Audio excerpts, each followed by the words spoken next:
नमस्कार दोस्तों, आपका स्वागत है हमारी चैनल ITI CBT एग्ज़ाम में। तो आज के वीडियो के अंदर हम HSI के 12 स्किल यानी कि निमी के MCQ प्रश्नों के बारे में हम चर्चा करेंगे। तो आज module 3 solid waste and night waste disposal यानी कि ठोस कचरा और रात्रि अपशिष्ट निपटान। इससे पहले हमने भाग 1 के बारे में चर्चा की थी, आज भाग 2। चलो शुरू करते हैं। पहला प्रश्न, solid waste pollution create are all except यानी कि ठोस अपशिष्ट प्रदूषण पैदा करने वाले सभी को छोड़कर है। तो यहाँ ऑप्शन दिए है, दुर्गंध युक्त उपद्रव, बी हाउस मक्खिया उपद्रव, सी मिट्टी का प्रदूषण और डी ध्वनि प्रदूषण यानी कि नॉइज पॉल्यूशन। तो इसका सही जवाब है ऑप्शन नंबर डी, ध्वनि प्रदूषण। इसके बाद अगला सवाल, प्लास्टिक विशेष रूप से PVC के जलने से वातावरण में निम्नलिखित हानिकारक गैस निकलती है। तो यहाँ ऑप्शन दिए है, carbon dioxide, B carbon monoxide, C dioxide और डी मीथेन। जवाब है ऑप्शन नंबर सी, डाइऑक्साइड। इसके बाद अगला सवाल, तो दोस्तों इस वीडियो में जो भी प्रश्न ब्लू कलर से हाईलाइट किया है नीला कलर से, तो वो प्रश्न 2021 और 22 में जो ऑनलाइन CBT परीक्षा ली गई इसमें पूछे गए प्रश्न हैं। तो यहाँ हमने हाईलाइट किया है। लीचेट एक रंगीन तरल है जिसमें से बाहर आता है। तो यहाँ रिक्त स्थान की पूर्ति करनी है। तो option A septic tank, B sanitary landfill, C compost plants और डी एरोटस लैगून। तो इसका सही जवाब है option number B, sanitary landfill. इसके बाद अगला सवाल, घरों में खतरनाक कचरे का एक छोटा प्रतिशत उत्पन्न होता है। निम्नलिखित में से एक खतरनाक कचरा है जो घरों में उत्पन्न होता है। तो ऑप्शन ए पेपर, बी बचा हुआ खाना, सी पुरानी बैटरियों और डी प्लास्टिक की थैलियाँ। तो इसका सही जवाब है ऑप्शन नंबर सी, पुरानी बैटरियाँ यानी कि ओल्ड बैटरीज। इसके बाद अगला सवाल, तो ये प्रश्न भी 2021 और 22 जो ऑनलाइन CBT परीक्षा ली गई इसमें पूछे गए थे। उद्योगों से आने वाली अपशिष्ट पदार्थ को कहा जाता है। तो रिक्त स्थान की पूर्ति करनी है।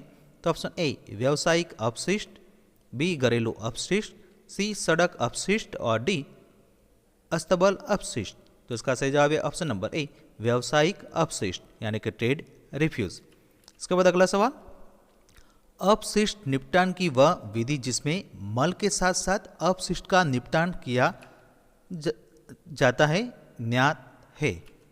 तो option A dumping, B tipping, C composting और डी भस्मीकरण। तो इसका सही जवाब है ऑप्शन नंबर सी, कंपोस्टिंग। इसके बाद अगला सवाल, तो ये प्रश्न भी ऑनलाइन CBT परीक्षा में पूछा गया था। अस्पताल में मानव शरीरगत कचरे के निपटान के लिए किस रंग श्रेणी का उपयोग किया जाता है। तो ऑप्शन ए पीला यानी कि येलो, बी काला यानी कि ब्लैक, सी लाल यानी कि रेड और डी नीला यानी कि ब्लू। तो इसका सही जवाब है ऑप्शन नंबर ए, पीला यानी कि येलो। इसके बाद अगला सवाल, गली का कचरा किसे कहा जाता है। तो ऑप्शन ए बाजार से एकत्र किया हुआ कचरा, बी गली से एकत्र किया गया कचरा, सी उद्योग से एकत्र किया गया कचरा और डी घर से जो कचरा एकत्र किया जाता है। तो इसका सही जवाब है ऑप्शन नंबर बी, गली से एकत्र किया गया कचरा यानी कि refuse that is collected from street. इसके बाद अगला सवाल, पीली श्रेणी में छोड़े जाने वाले बायोमेडिकल वेस्ट में सभी को छोड़कर शामिल है। तो ऑप्शन ए पशु अपशिष्ट यानी कि जानवरों का कचरा यानी कि animal waste, B microbiological waste यानी कि सूक्ष्म जीव विज्ञानी अपशिष्ट, सी नुकीले अपशिष्ट यानी कि शार्प वेस्ट और डी मिट्टी अपशिष्ट यानी कि सॉइल वेस्ट। तो इसका सही जवाब है option number C, wasted sharp यानी कि नुकीले अपशिष्ट। इसके बाद अगला सवाल, नुकीले कचरे के निपटान के लिए प्रयुक्त रंग श्रेणी है। तो यहाँ रिक्त स्थान की पूर्ति करनी है। तो ऑप्शन ए पीला यानी कि येलो, बी लाल यानी कि रेड, सी सफ़ेद यानी कि वाइट और डी काला यानी कि ब्लैक। तो इसका सही जवाब है ऑप्शन नंबर सी, सफ़ेद यानी कि वाइट।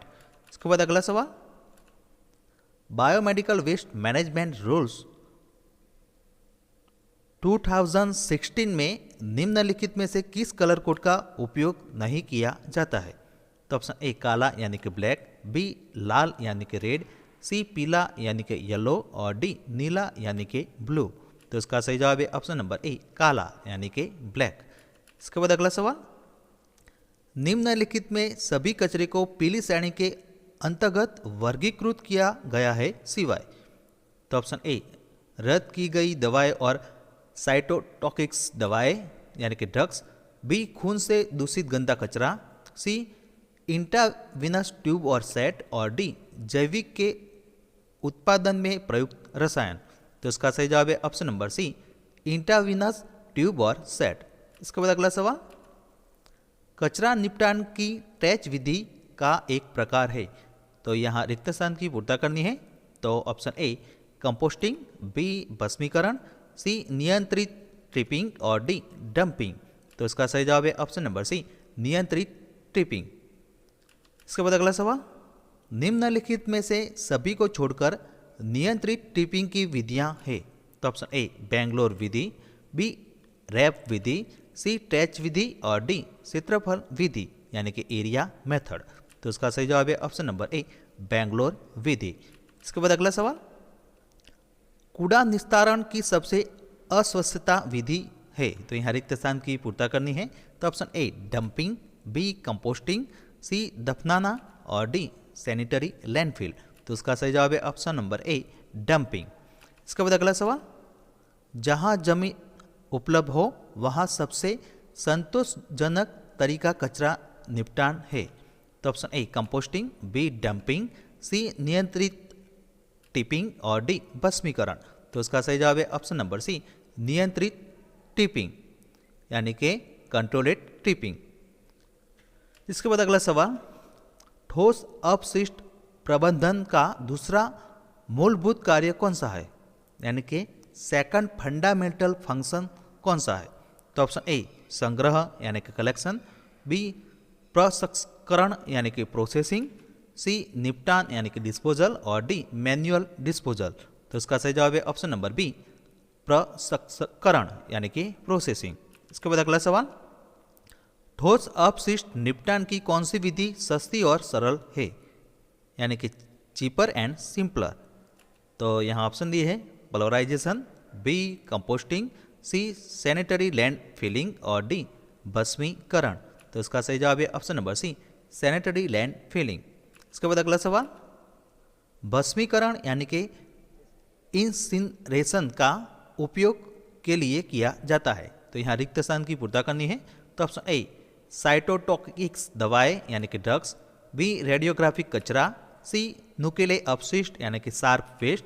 और डी, दूषित इंट्रावेनस यानी कि आईवी सेट। तो इसका सही जवाब है ऑप्शन नंबर ए, साइटोटॉक्सिक दवाएं यानी कि साइकोटॉक्सिक ड्रग्स। इसके बाद अगला सवाल, भस्मीकरण का उपयोग निम्नलिखित को छोड़कर सभी के निपटान के लिए किया जाता है। तो ऑप्शन ए, साइकोटॉक्सिक दवाएं। बी, नुकीले अपशिष्ट यानी कि शार्प वेस्ट। सी, मानव शारीरिक अपशिष्ट। और डी, रक्त से दूषित कपास यानी कि कॉटन। तो इसका सही जवाब है ऑप्शन नंबर बी, नुकीले अपशिष्ट यानी कि शार्प वेस्ट। तो दोस्तों, नेक्स्ट वीडियो के अंदर हम मॉड्यूल 4 के बारे में हम चर्चा करेंगे।